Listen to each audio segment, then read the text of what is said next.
Happy Tuesday, period 5, U.S. History, Importable 11, virtually, distance learning. This is Mrs. Jimerson, and today we're going to talk about Chapter 9, Lesson 1, which is the first New Deal under FDR. So in the hardback textbook, we're going to use that because I'm old school. But if you're using the online textbook, it's page 121. And there's lots of missing assignments here. Some of you guys still haven't turned in notes. You need to get that done because I'm updating grades on a daily basis. All right, so let's hit it. Page 348 in the textbook.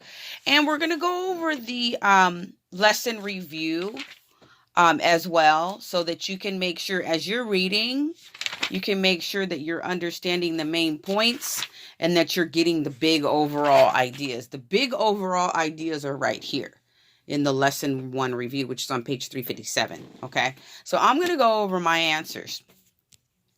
So question number 1, the answer is banks were in a crisis. Unemployment was high. Crop prices were low, making it difficult for farmers to survive. So not only was it difficult for farmers, but also factory workers were having a hard time as well. But remember, the majority of the country was agriculturally based, which means small farms for families. So this was difficult. Number 2, the question is about polio.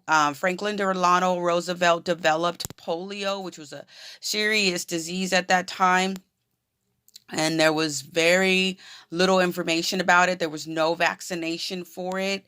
So, unfortunately, he became paralyzed and from the waist down, and he was not able to walk without a brace. So your answer here is he was determined to recover, and he had to exercise and wear braces on his legs to be able to walk.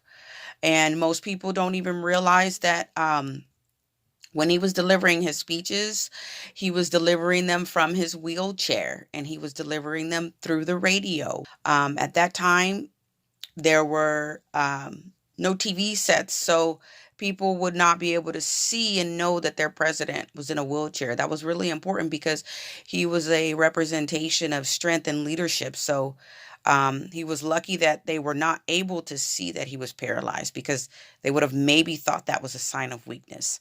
So he was a very strong president. Number 3, the gold standard means 1 ounce of gold equals a certain amount of money. Going off the gold standard weakened the U.S. dollar. Yes, we could look today at our U.S. dollar is weaker than it was before, because for every dollar we used to have an ounce of gold to back it up. Now we don't. Number 4, programs created by the government which helped us out. There was the Emergency Bank Relief Act, the SEC, the FDIC, and the Agricultural Adjustment Act. I want to say something about the FDIC. Next time you go to the bank, take a look at the window, and it should say FDIC. That means if the bank loses all your money, the government will give it back to you up to $150,000. Some banks, it's up to $250,000. Check that out next time you go to your credit union or your bank. The next question. People eventually were employed. People were able to keep their homes and keep their farms. Banks were reopened. Building projects were completed, and everything was back to normal again. However, this would take a long time. You know, it's not like the Depression happened and then it was over. No, the president had to institute a lot of programs to get this thing back to working. All right, so you got the stock market crash 1929. You got the Hoover years, right? Then you got FDR coming in, and he's all the way up through World War II. So 1945, and not even really to the 1950s would the U.S. actually recover from the stock market crash of 1929. All right, you guys, go ahead and proceed to Chapter 9, Lesson 2. Which is, let me find out what that next thing is.